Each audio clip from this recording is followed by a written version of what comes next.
இளைய தளபதி விஜய் நடித்து வந்த விஜய் 60 திரைப்படத்தின் சென்னை மற்றும் ஹைதராபாத் ஆகிய 2 கட்ட படப்பிடிப்புகள் முடிந்த நிலையில் விஜய் தன்னுடைய பிறந்த நாளை கொண்டாட குடும்பத்துடன் வெளிநாடு சென்றார். இந்நிலையில் சமீபத்தில் சென்னை திரும்பிய விஜய் 3வது கட்ட படப்பிடிப்பில் கலந்து கொண்டார். சென்னையில் கடந்த சில நாட்களாக இந்த படத்தின் படப்பிடிப்பு விறுவிறுப்பாக நடைபெற்று வருகிறது. இந்த படத்தின் ஒரு முக்கிய ஆக்ஷன் காட்சியை இயக்குனர் பரதன் சென்னை கோயம்பேடு பஸ் நிலையத்தில் படமாக்க விரும்பினார். ஆனால் விஜயை வைத்து பொது இடத்தில், அதுவும் சென்னையில் படமாக்குவது என்பதும் கடினம் என்பதை உணர்ந்த அவர் சென்னையில் உள்ள ஒரு ஸ்டுடியோவில் கோயம்பேடு பேருந்து நிலையத்தை கலை இயக்குனர் உதவியுடன் கொண்டு வந்து விட்டார். இன்று முதல் கோயம்பேடு பஸ் ஸ்டாண்ட் செட்டில் விஜயின் ஆக்ஷன் காட்சிகள் படமாக்கப்பட உள்ளதாகவும் இந்த காட்சிகள் படத்தின் ஹைலைட்டாக இருக்கும் என்றும் எதிர்பார்க்கப்படுகிறது. விஜய், கீர்த்தி சுரேஷ், சதீஷ் மற்றும் பலர் நடித்து வரும் இந்த படத்திற்கு சந்தோஷ் நாராயணன் இசையமைத்து வருகின்றார்.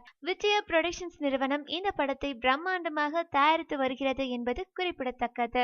மேலும் சினிமா செய்திகளை உடனுக்குடன் தெரிந்து கொள்ள கீழே உள்ள சப்ஸ்கிரைப் பட்டனை அழுத்தவும்.